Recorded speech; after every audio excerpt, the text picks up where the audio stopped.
Bom, as fontes históricas sobre Sócrates. Como vocês já sabem, Sócrates não escreveu nada, não deixou nenhum livro escrito, então tudo que a gente sabe sobre Sócrates, a gente deve a fontes de terceiros, né, a documentos de terceiros. Então, a maioria dos livros que nós conhecemos sobre Sócrates foram escritos por Platão, que foi aluno, discípulo de Sócrates, né?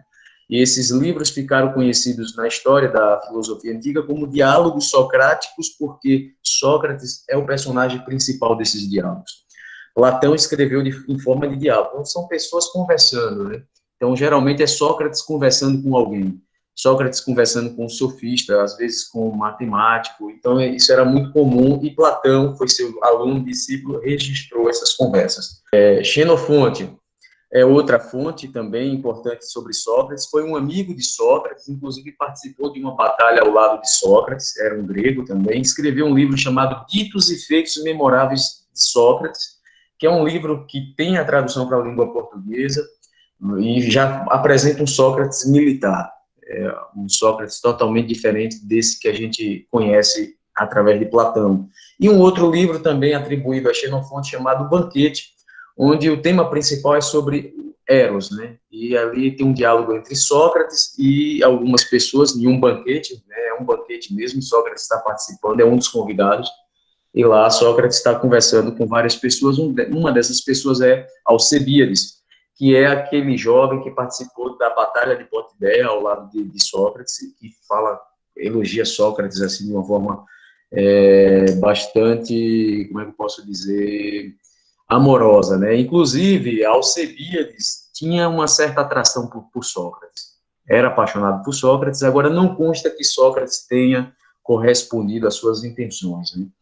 Bom, Aristófanes é outra fonte também importante, era um dramaturgo, escritor, escreveu algumas peças teatrais, e uma delas foi a obra chamada As Nuvens, que tem como personagem principal Sócrates. Já Aristófanes era um crítico de Sócrates, né? Inclusive, Aristófanes descreve Sócrates como se fosse um sofista. Então, para Aristófanes, Sócrates era sofista e, ao mesmo tempo, uma pessoa que estava extremamente preocupada com questões científicas quando tinha problemas mais, assim, digamos, urgentes para se resolver, né? Como Aristófanes falava que problemas a um palmo do nariz de Sócrates ele não enxergava. E, ao mesmo tempo, ele ficava querendo resolver problemas de natureza científica, né? Uma outra fonte que também a gente pode citar, embora não conste que tenha convivido com Sócrates, foi Aristóteles. Aristóteles já chegou na Grécia, em Atenas, aos 18 anos, ele era natural da Macedônia, e chegou aos 18 anos para estudar com Platão na Academia de Platão. Já foi uma escola, uma academia que Platão fundou depois da morte de Sócrates. Tanto é que essa Academia de Platão, nas histórias das universidades no Ocidente, é considerada a primeira, entre aspas, universidade, né, do Ocidente. É um protótipo das universidades que nós conhecemos hoje em dia. Aristóteles chegou aos 18 anos e lá ficou 20 anos estudando com Platão. Então, essas são as principais fontes, né? Lembrando que essa de Aristóteles são fontes de citações, assim, de ouvir falar, né? Aristóteles ouviu falar de Sócrates a partir de Platão. Pessoal, até aí, algum comentário? Sofista.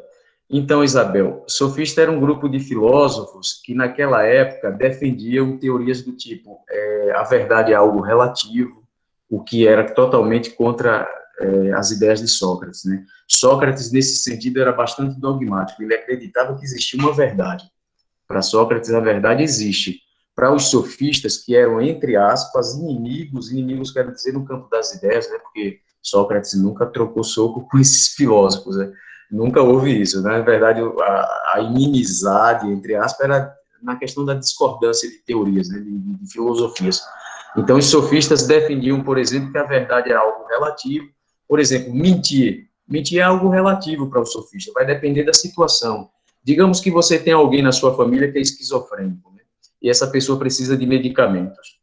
Então, você precisa colocar o medicamento, precisa dar o medicamento para essa pessoa. Ela não quer tomar o medicamento. E aí você tem uma grande ideia, vou colocar esse medicamento escondido na comida, ou no suco, na bebida daquela pessoa, daquele teu parente. E digamos que, hipoteticamente, ela te pergunte se você colocou ela te pergunta se você colocou o remédio na comida. Você vai dizer que colocou ou não? Sim ou não? Eu acho que a maioria das pessoas vão dizer que não, né? Fala, não, não coloquei. Então, é nesse sentido que os sofistas falavam que a verdade, dizer verdade, verdade ou mentira é algo muito relativo. Às vezes, uma mentira na hora certa é melhor do que uma verdade na hora incerta, né? E aí há vários casos, exemplos na história, né? Por exemplo, durante a Segunda Guerra Mundial, vocês devem lembrar que os alemães, houve uma perseguição na Alemanha contra os judeus, né? E há documentos, relatos de que muitas famílias alemãs acolheram os judeus, esconderam os judeus nas suas casas, né? Porque nem todo alemão concordava com aquela maluquice ali, né? com, aquela, com aquela coisa absurda. Enfim, a gente não vai entrar em detalhes sobre isso agora.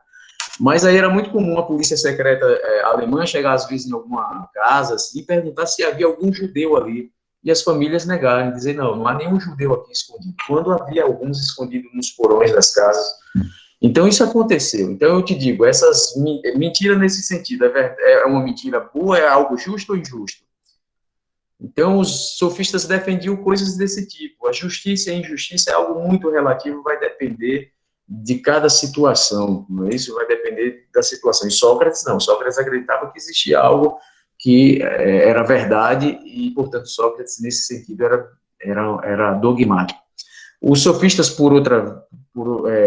outra característica dos sofistas é que eles cobravam para ensinar. Sócrates nunca cobrou nada para ensinar.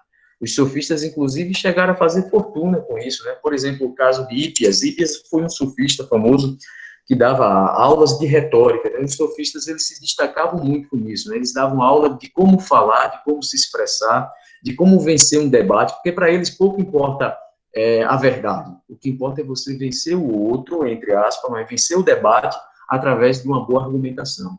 Então, eles eram mestres de retórica, mestres da arte de falar. Então, eles eram pagos, as pessoas, as famílias que tinham condições, procuravam esses filósofos chamados sofistas, que eram vários, para ensinar os filhos a arte de falar, porque naquela época, em Atenas, você saber falar, se expressar, era muito importante, né? Lembremos que Atenas, nessa época, a gente está falando do século V, início do século IV a.C., vivia uma democracia. Então, qual é a arma da democracia? É o poder de fala, é o poder da expressão na praça pública, que era o que acontecia em Atenas na época. Quando tinha algum problema para resolver na cidade, todos eram convocados para debater na ágora, né, que era praça pública, ágora, praça pública. Então, muitas pessoas procuravam esses filósofos para aprender a arte de falar em público. Aí muitos deles se destacaram, tinha a Protágoras, que é um dos principais, Gógias era outro nome bastante importante entre os sofistas, o próprio Hípias, que era também bastante procurado, meu Deus, tinha um outro aí, não sei se era Anaxágoras, agora fugiu o nome, mas enfim, então os sofistas eram esses grupos de pensadores que viviam perambulando de cidade em cidade, ensinando a arte de falar em público. Mas Sócrates não se dava muito bem com eles, porque Sócrates não concordava com as teses deles. Né? Então vamos lá, voltando para Sócrates aqui, para a gente finalizar essa primeira parte da biografia de Sócrates. Bom, esse aqui vai demorar para caramba, gente. Eu vou fazer o seguinte, pessoal, já são 10h40, tá vendo que passa rápido? Já são 10h42. Para a gente não atropelar os assuntos, o que é que vocês acham da gente continuar esse assunto semana que vem? A gente já ficou aqui na parte da biografia de Sócrates, e aí semana que vem a gente já entra na parte da filosofia dele. Como é que começou esse processo da chamada filosofia de Sócrates, né, ou a missão socrática? Pela reunião, sim, viu? Pelo que eu vi. Ah, não vai ter, não? Deixa eu interromper aqui. Eita, agora